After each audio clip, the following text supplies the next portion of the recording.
గద్దర్ వారసులు ఏపూర్ శోభన తర్వాత గద్దర్ నడిచిన ఇద్దరు చూస్తే గద్దర్ గారి పాటలు గుర్తొస్తాయి, గద్దర్ గారి రూపం గుర్తొస్తుంది, ఆ గొంతు వింటుండే. కళాకారులకు గర్వంగా ఈరోజు ప్రజల కోసం పాటలు పాడే వ్యక్తులంటే వీళ్ళు కళ్ళ ముందర కనబడుతున్నారు.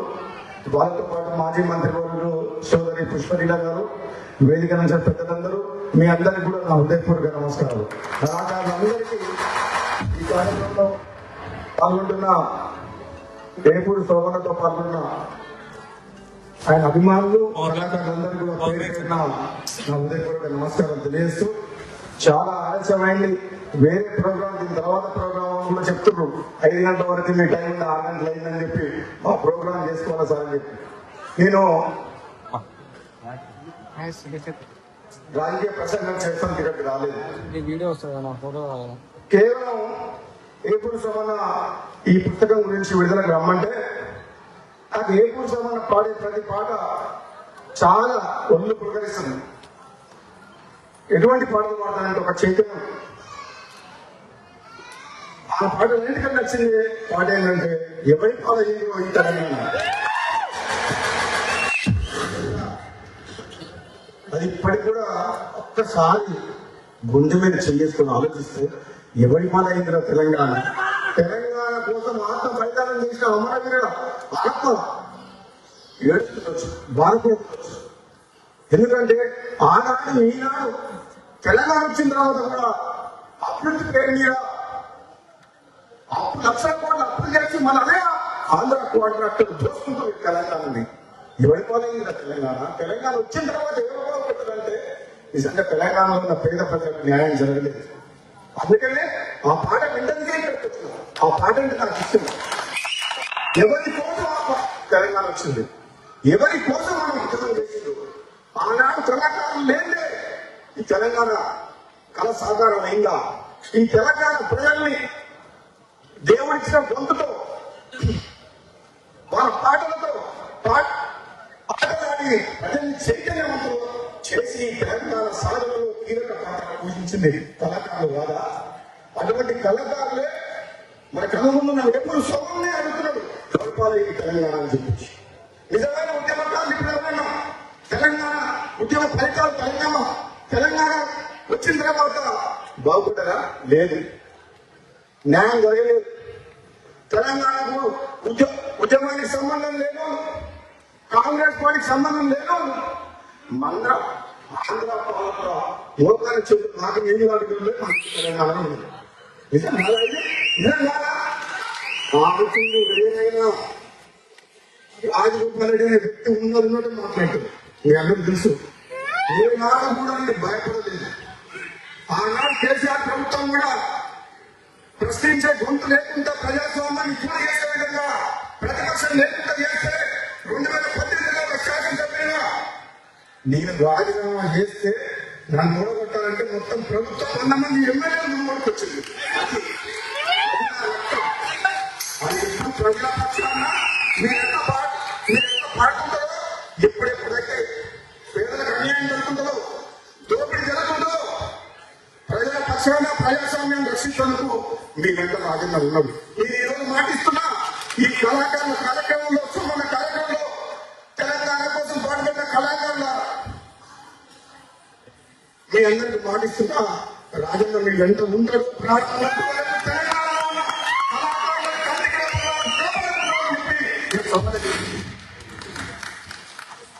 రాజగోపాల్ రెడ్డి మాటిస్తే ఎంత మూడు ఒకటే ఉదాహరణ చెప్తా.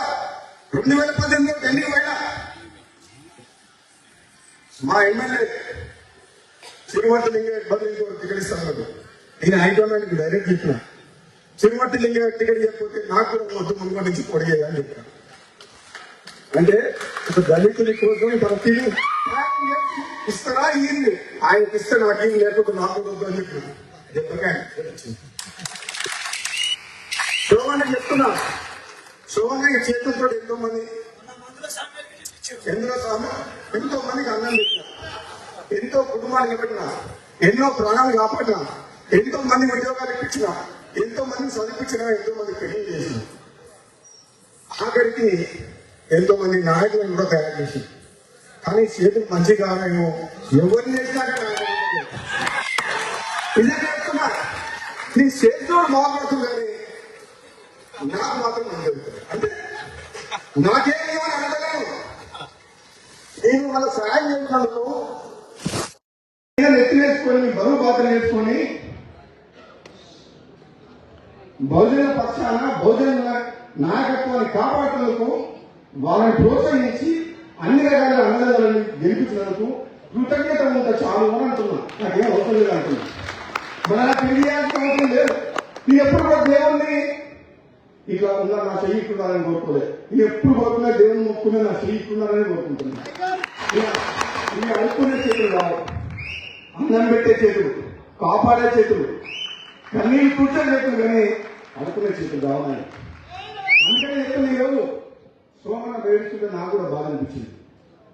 ఎంతో మంది అర్హులైన వారు ఉద్యమంలో పాటలు పాడిన వాళ్ళు ఎన్నో ఏళ్ళుగా రాత్రి వారు కష్టపడ్డ వాళ్లకు దక్కలేదు. కానీ ఈ తెలంగాణ ఉద్యమానికి సంబంధం లేని వాళ్ళు, కాంగ్రెస్ పార్టీకి సంబంధం లేని వాళ్ళు వచ్చి పెద్ద పెద్ద పెద్ద పనుల్లో ఉంటే నాకు కూడా బాధ అనిపిస్తుంది అప్పుడప్పుడు.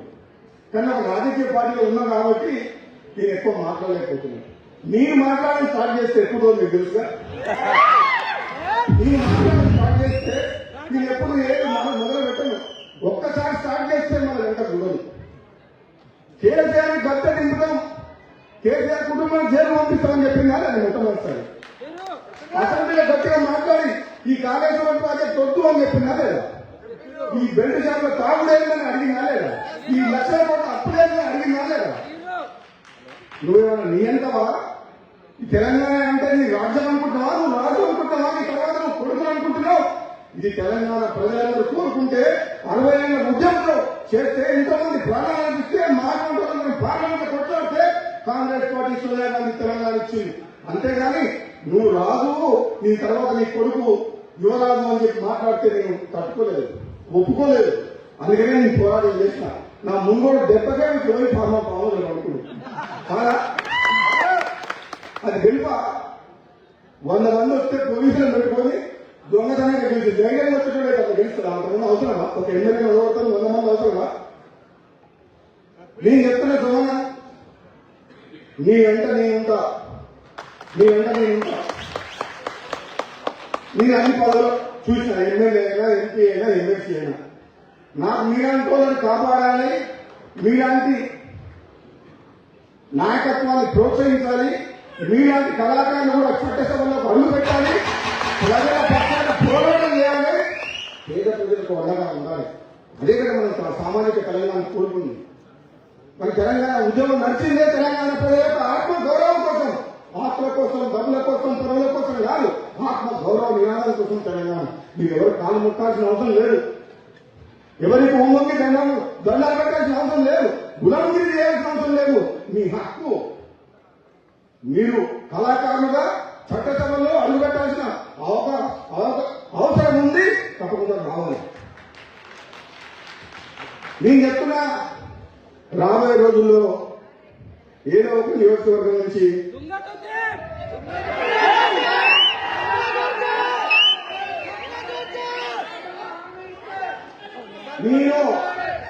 నేను ఒక్కసారి మాట్లాడితే ఎందుకు ప్రాణం పోయినా సరే అని చేస్తా. నా పదవి పోయినా, ప్రాణం పోయినా, ఈ శ్వాస వరకు ఇచ్చిన మాట పట్టుకునే ప్రయత్నం చేస్తున్నాను. అందుకని చెప్తున్నా, తెలంగాణలో ఏ పురుషమన్నా చట్టసభలో అడుగు పెడతారు,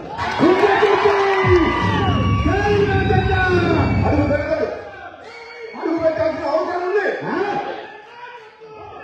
కులం పేరు చెప్పుకొని, మతం పేరు చెప్పుకొని ఎన్నికైన తర్వాత వసూలు రాజాగా మారిన వ్యక్తుల్ని తరిమి కొట్టాల్సిన అవసరం ఉంది. ఏమనంటే నా కులం మీద తింటావా అని అంటారు. మంచి పనులు చేసేటప్పుడే తిట్టం కానీ చెడ్డ పనులు చేస్తే అభివృద్ధి చేస్తే ఏ కులంలో తిట్టాలో. నిజాయితీ పనులు కావాలి అన్ని కులాల వాళ్ళు. తప్పుడు పనులు చేసుకుంటే కులాన్ని వాడుకోవడం మంచిది కాదు. దౌర్భాగ్యం. ధర్మం, న్యాయం అన్ని కులాలకు ఒకటే ఉంటుంది. మానవత్వం ఉండాలి, నిజాయితీగా పనిచేయాలి. ప్రజలు ఓటేసి గెలిపిస్తే వాళ్ళకి అండగా ఉండాలి. కానీ అహంకారం అనొద్దు, అహంకారం ఉండొద్దు. పదవి అనేది బాధ్యత కానీ కిరీటం కాదు. ఇప్పుడున్న నాయకులు చాలా మంది గెలిచే వరకు ఒక తీరుగా, గెలిచిన తెల్లారే వస్తాయి, మారిపోతుంది. ఎక్కడికి వెళ్ళి వస్తున్నాయో పెద్ద పెద్ద కార్లు. అప్పటిదాకా నీతి మందులా సత్యహరిచంద్రలాగా మాట్లాడతారు, గెలిచిన తెల్లారే ఇస్తున్నారు. నీకు ఎంతో మంది ఎమ్మెల్యేలకు సాయం చేసిన గెలుపు కోసం, టికెట్ల కోసం నిజాయితీగా ఉంటున్నా. కానీ నా ఎమ్మడి కూడా ఏమైనా ఉండదు, ఒక్కడే ఉంటా. సీఎం ఎక్కడ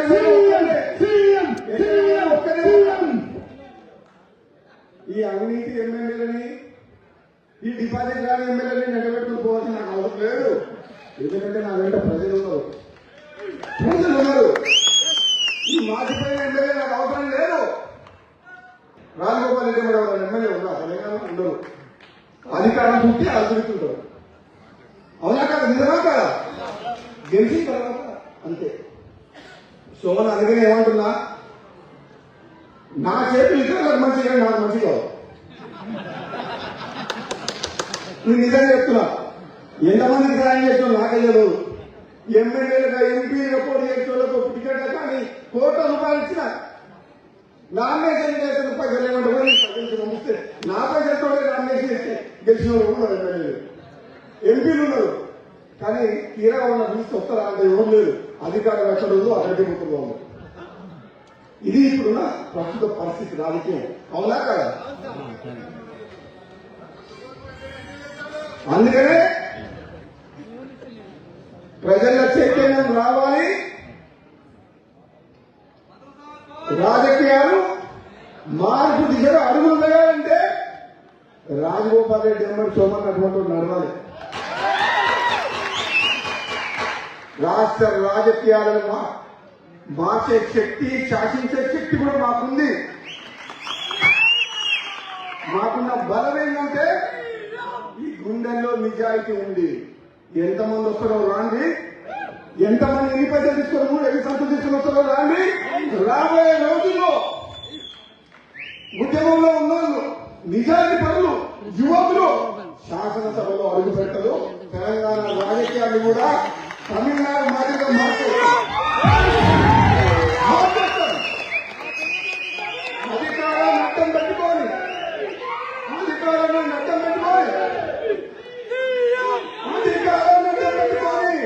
అభివృద్ధి పేరు మీద లక్షల కోట్లు దోచుకుంటున్న వాళ్ళు ఎమ్మడి పడతాం. దోపిడీ వ్యతిరేకంగా పోరాటం చేస్తాం. నీవు నిజాయితీ పదం అని చెప్పేసి మా సహనాన్ని, మా ఓపికని చేతగాంతనంలో భావించొద్దు.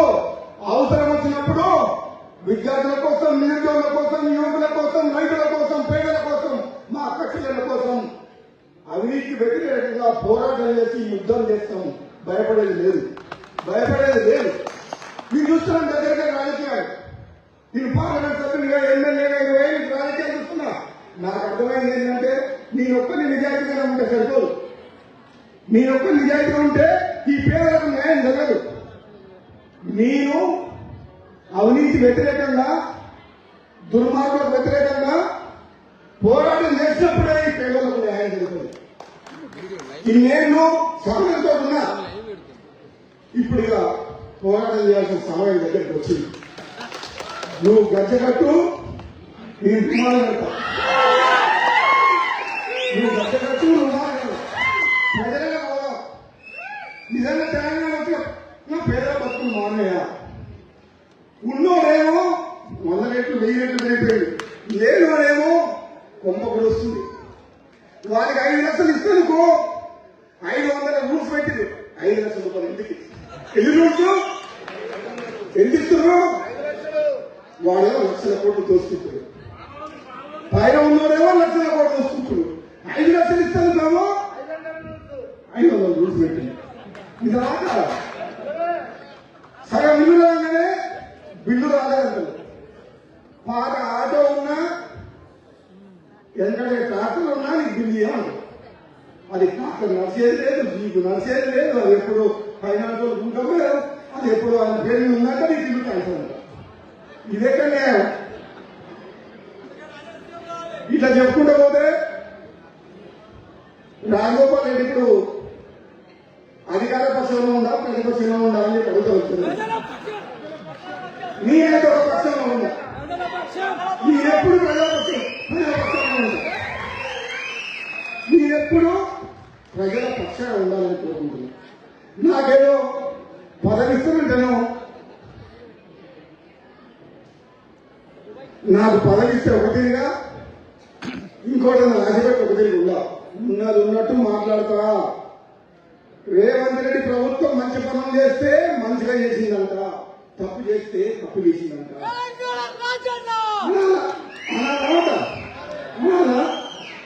కాబట్టి మీ అందరికీ కూడా చెప్తున్నా, గొంతు పోయింది.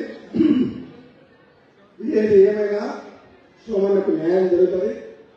మంచి కళాకారుడు, మీ కళాకారుల పాటలు మాటలు వింటుంటే మాకు ఒళ్ళు జేదరిస్తుంది. మీకోసం, పేదల కోసం బ్రతకాలి. ఇక రాబోయే రోజుల్లో నిస్వార్థంగా, నిజాయితీగా సోమన్న లాంటి వ్యక్తులు ఎంతో మంది యువకులు రాజకీయాలకు రావాలనుకుంటున్నారు. గ్రామ స్థాయిలో, మండల స్థాయిలో, నియోజకవర్గ స్థాయిలో, రాష్ట్ర స్థాయిలో దళితులకు, బడుగు బలైన వర్గాలకు అండగా ఉండి వారి జీవితాల్లో మార్పు తీసుకురావాలి. ఈ రాజకీయాలను మార్చేసే దిశగా, మార్పు దిశగా ప్రయాణం చేయాలని చెప్పి మీకోసం ఎప్పుడు మీ అంతా ఉంటామని చెప్పి తెలియజేస్తూ సెలవు తీసుకుంటాం.